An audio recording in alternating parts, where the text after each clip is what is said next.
औज़ुबिल्लाहिमिनश्शैतानिर्रजीम बिस्मिल्लाहिर्रहमानिर्रहीम। मेरे अज़ीज़ तलबा व तालिबात, आप देख रहे हैं हमारा यूट्यूब चैनल बज़्मगाह उर्दू और मैं हूँ आपका मेज़बान मोहम्मद सफदर। बज़्मगाह उर्दू में खुश आमदीद। मेरे अज़ीज़ तलबा व तालिबात, अस्सलामु अलैकुम। आज हमारा मौजू है इस्म की इक़साम बालियास बनावट। आज हम इस्म की इक़साम बालियास बनावट पर गुफ्तगू करेंगे। तवज्जो से सुनिएगा। अज़ीज़ तलबा, बनावट के लिहाज से इस्म की 3 इक़साम हैं। नंबर 1 जामिद, नंबर 2 मश्तक, नंबर 3 मस्दर। अज़ीज़ तलबा, जामिद पे हम बात करेंगे। जामिद से मुराद ऐसा इस्म जो ना तो खुद किसी से बने और ना ही उससे नए अल्फाज बनाए जा सकें, इसमें जामिद कहलाता है। जामिद के मानी पे अगर गौर किया जाए तो लुगत के एतबार से जामिद के मानी हैं जमा हुआ, मुंजमद, ठहरा हुआ, साकिन, गैर मुतहरक, गैर फ़आल, जिसमें कोई हरकत ना हो। जामिद का ताल्लुक अरबी ज़ुबान के साथ है और ये अरबी से ताल्लुक रखता है। मिसाल के तौर पर लफ्ज़ पहाड़, दवात, कलम, किताब, मेज़, कुर्सी, ये इसमें जामिद की मिसालें हैं।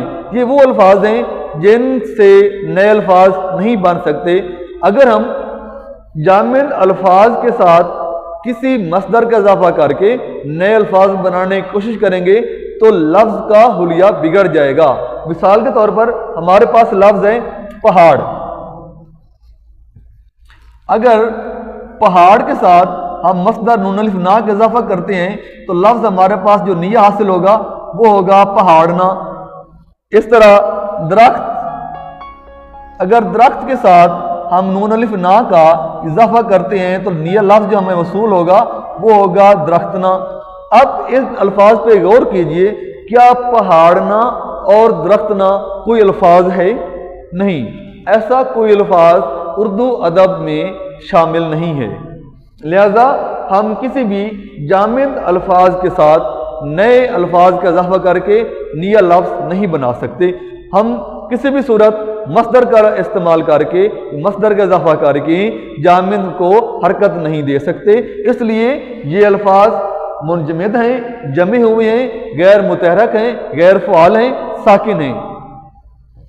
जैसे दरख्त से निया लफ्ज़ नहीं बन सकता, पहाड़ से निया लफ्ज़ नहीं बन सकता, कलम, दवात, कुर्सी, मेज़ वगैरह से निया अल्फाज नहीं बन सकता। तो ऐसे अल्फाज ये इसमें जामिद की सफ़ में शामिल हैं। ये जामिद अल्फाज हैं, हम इनकी मदद से नए अल्फाज नहीं बना सकते। दूसरा हमारे पास है इस्म मश्तक। मश्तक भी अरबी ज़ुबान का लफ्ज़ है जिसका मतलब है निकला हुआ, या ऐसे अल्फाज जो मस्दर से बने इस्म मश्तक कहलाते हैं, या ऐसा इस्म जो खुद तो मस्दर से बने लेकिन उससे नए अल्फाज ना बनाए जा सकें, इस्म मश्तक कहलाता है। मश्तक इस्म फ़ाइल, इस्म मफ़ऊल, इस्म हासिल मस्दर, इस्म हालिया, इस्म मुआवज़ा, इस्म ज़र्फ़ और इस्म आला, ये इस्म मश्तक की शाखें हैं। मिसाल के तौर पर मस्दर हमारे पास है जागना।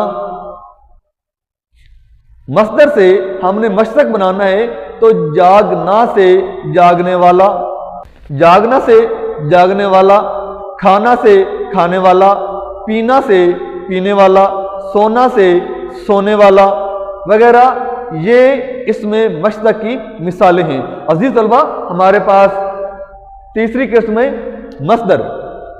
मस्दर का मतलब है निकलने की जगह। अजीज तलबा, मिसाल के तौर पर ये एक तना है, इस तने से जो निया शगुफा ये फूट रहा है, इस शगुफे के फूटने की जो ये जगह है इसको मस्दर कहेंगे। उर्दू अदब की इस्तिलाह में नए अल्फाज के निकलने की जगह मस्दर कहलाता है। مصدر وہ اسم ہے جو خود تو کسی لفظ سے نہ نکلے لیکن اس سے مزید نئے الفاظ نکالے جا سکیں اور ان میں کسی زمانے کی کوئی قید نہ ہو، اس میں مصدر کہلاتا ہے۔ یا ایسے کلمات جو کسی حرکت کا بیان ہو لیکن ان میں کوئی زمانہ نہ پایا جائے، اسم مصدر کہلاتا ہے، یعنی نئے الفاظ نکلنے کی جگہ، نئے الفاظ کا بننا، نئے الفاظ کا وجود میں آنا، یعنی ایسے الفاظ جو خود تو کسی سے نہ بنے لیکن ان سے مزید نئے الفاظ بنائے جا سکیں۔ مثال کے طور پر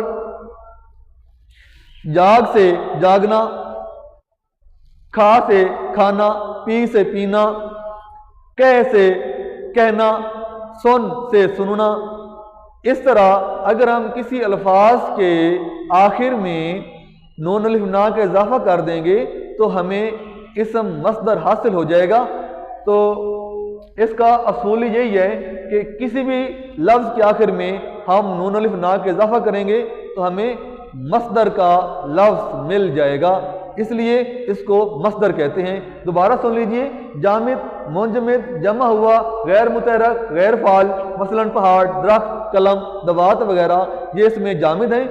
اس میں مشتق نکلا ہوا ایسا لفظ جو مصدر سے بنے، مثال کے طور پر جاگ سے جاگنا اور جاگنا سے جاگنے والا، کھا سے کھانا، کھانا مصدر ہے اور مصدر سے لفظ نکلا ہے کھانے والا، سو سے سونا اور سونا سے سونے والا، کھیل سے کھیلنا اور کھیلنا سے کھیلنے والا۔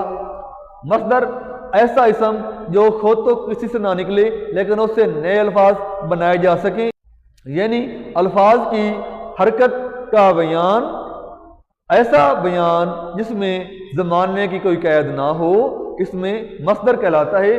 مثلا سونا، جاگنا، کھانا، پینا، کہنا، سننا، چلنا پھرنا وغیرہ، یہ سارے اس میں مصدر ہیں۔ امید ہے آپ کو میرا یہ لیکچر ضرور سمجھ آ گیا ہوگا۔